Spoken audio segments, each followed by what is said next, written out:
You got to look at the structure of how the game is being played and understand you don't need to have to work for all your buckets, but I do see why he should complain.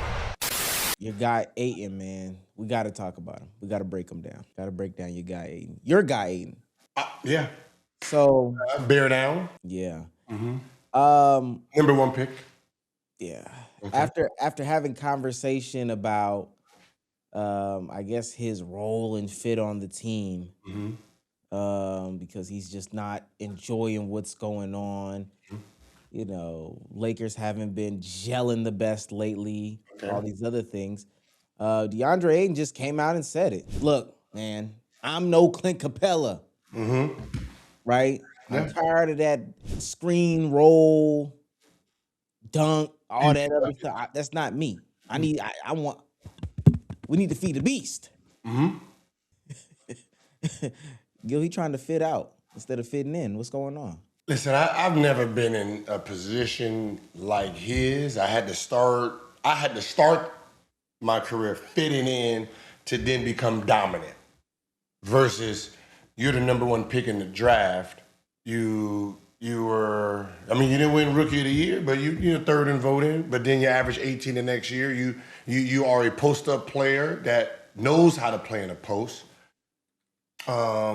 Had a decent career so far. It ain't number one worthy, but it ain't bust. Um, I can see he's right in the middle, right? He does enough to just, hey, hold on, y'all, right?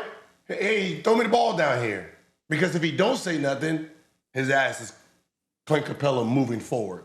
Even though Clint Capela has had a solid career at what he does, but he's never been a guy you throw the ball into and expect buckets. Ayton was that guy. So he's at the point where if he doesn't say something and he's going to be on here 3 or 4 years, his career is over at demanding that ball. So I don't mind him standing up for what he can see is coming, because you're talking about a guy 18. He started off his career 16 and 10, 18 and 11, 14 and 10, 17 and 10, 18 and 10, right? And he played with the Devin Bookers and the Chris Paul, so he has a legitimate complaint, but sometimes you have to look at the situation and bring the Clint Capella easy bucket style. Like, you don't have to work for all your buckets. If you're gonna do it, if they ask for a pick and roll every single time, all you need is 5. That's 10. Then you get your 5-point post ups. You made 3 of those. That's 16 points. You ain't really got a couple of tip ins. That's 18 points, right? So you got to look at the structure of how the game is being played and understand you don't need to have to work for all your buckets. But I do see why he should complain, because if he doesn't, it's over. The ideal of him being the number 1, number 2, number 3 option will be over. And you would just be a role player that just sets screens, run up and down the court as the number 1 pick. I mean, but is that like necessarily a bad thing if Yeah. you're playing with a Luka? That you were drafted in front of. There's a little ego there too, you know what I mean? Let's just be honest. I got picked before you. You know what I mean? You know what I mean? So, look, everybody wants to feel like they are contributing on their own. Yeah. A role player knows their role, and their role is to fit in, to, get easy, run up and down. If you're here to play defense, if you're here to just specialist shoot shots, like Clint Capela is, set the screen, run to the rim. If I don't give it to you, come back, set it, run to the rim. If not, be in that little dunker spot, so when I drive, I can dump it off to you. That's been his role, and he's been great at it. That's never been Ayton's role, and he's having a hard time adjusting to it. I don't blame him, but nobody want to hear that right now. Let me just be honest, nobody want to hear that, all right? All right, you shut up and just get your buckets. That's basically what they're saying. But, I mean, for the 4th option, 14 and 10, shooting 56%. I mean, you're talking about a guy, oh no, shooting 60, yeah, shooting 66%, who used to shoot 11, almost 12 shots a game. He can complain a little bit, man. I'm not mad. I'm not mad at the complaint. I'm really not. Especially when you're talking about guys who can pass the ball, but they don't need you to create because they create. It's just one of those. It's just one of those iffy situations, and he's going to lose that situation because obviously the media is going to, kill him for it because they have Luka, LeBron, and Austin Reeves. I do think it's hard, and I think I mean I understand totally what you're saying from like a fan perspective. We're trying to figure out why a guy who has everything made for him uh has been a part of like a lot of winning teams, and has had the ability to basically um get spoon fed the ball from Chris Paul. He had that 1 year in Portland where he got to do, I guess, a little bit more of what he thought he could do. But now he's with like a LeBron and a Luca, so where he's now getting spoon fed the ball again. Like people can't understand why that's the worst thing in the world. Um, but I think that people are underestimating how hard it is to play with like a ball dominant guy. Like and I know maybe a different conversation for you, Mr. Hibachi, but I think people are very much underestimating how hard it is to play with, guys who people have deemed heliocentric, ball dominant. They are the sun, they are the stars, they are the reason why the sun sets and rises on a franchise, and you're just trying to get in where you fit in. I think that that's a little hard. Yeah, And yeah. I mean, okay. When you're drafted, in the top 10, you are considered for the most part 90-95% of the players who are drafted in that lottery are players who're supposed to make a difference. They make a difference. They're not guys that are fitting into a system, right? Um, those are not where your Clint Capelas is going. You can find them, 20th and above in the second round. That's where you find those guys.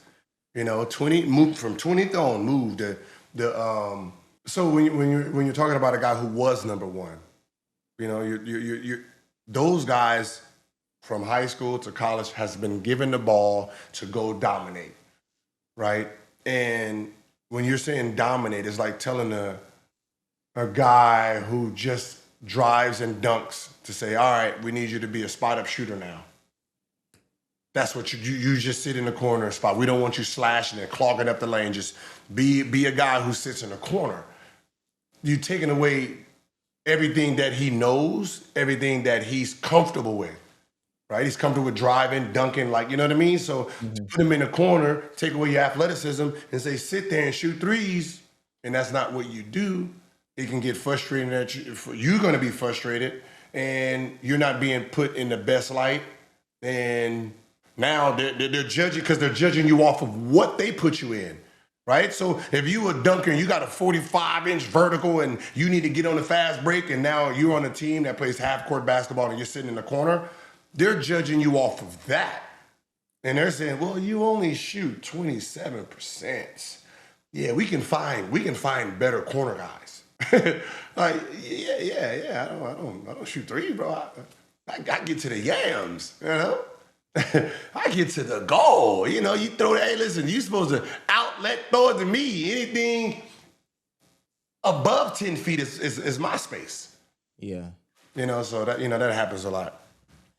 So I want to ask you, because this happen. I mean, this happens every draft, right? Like everybody can't come in and be the ball dominant guy, go score it up, shoot up the rock, or whatever the case may be. Some people have to wait their turn. Some people, it'll never be your turn, Mm-hmm. right? Sometimes you gotta find a new uh role.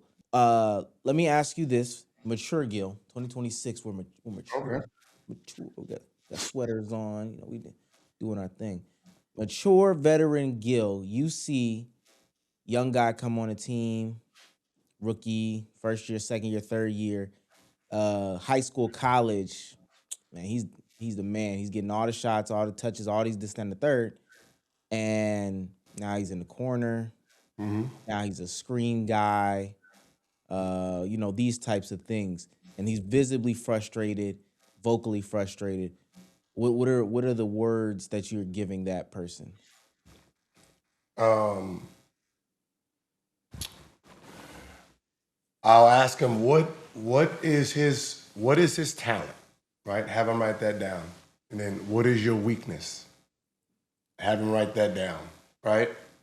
Then the people you're playing behind, what are their weakness? What are their strengths? Now, what are they asked to do, right? Now, are you better than them at what the coach is asking them to do? If the answer is no, then that's what you need to work on. So when you're coming into this NBA, getting on the court, finding a way to get on the court is number one. That's the thing. Like I came in as a defensive player. Believe it or not. You know what I mean? 2 minutes, a minute and a half, picking up full court, turning you, right? You turn the shooting guard turn you, I'm calling a doubling, right? That's what I got in the game for, right? So I showed that ability, with 1 minute left in the game, blowouts and stuff, right? They put me in the game, I pick up full court, I push the tempo, right? It wasn't, I grabbed the ball, walked it down, like I've been playing for goddamn the whole game. No, 2 minutes left, we down 20, we up 20, outlet, run it, throw it up there, cut through, run the break real fast. That's how I played my 2 minutes, right? To show him this is what I can bring to the game. Pick up full court, turn them. I didn't care about the score. So what he remembers when there's something that happens in a game, they need to pick somebody up, we need to change the tempo. Hey, Rook, get in. You got 2 minutes. Make it work. Go in there, pick it up full court, take a charge, whatever. That's how I got my minutes. And then once he started trusting me, then all right, we'll pull up, let's step back. One of those, get to throw those in game by game, and then eventually, right? In practice, I got to be real selfish, right? They don't want to do real selfish. So now coach is seeing it. Don't go into practice like being timid and then think you about to get in the game and shoot your real shots. Nah, if you don't do it in practice where coach is looking at it and you get in the game and try it, you coming out. Remember, if I'm taking 50 footers in practice and I'm doing all this wild shit and he put me in the game, he know what I'm about to do. So that means he wants it. Yeah. You know what I mean? So, but I couldn't do that at the beginning, so I had to ease my talent in. So, it's just be mindful of why the guy in front of you is playing. And then if you are this ultra athletic, skilled kid, cool. Take what he has, do that, and then once you take that position, add your shit into it. Now we talking. But it's hard, man, when you've been the man your whole life. Going there and saying, hey, be a role player. But hey, you got to get on the court first. Yeah. Well, having superstar dreams on the bench. Yeah. Nah. That's the whole bench. That's 6 through 15 right there.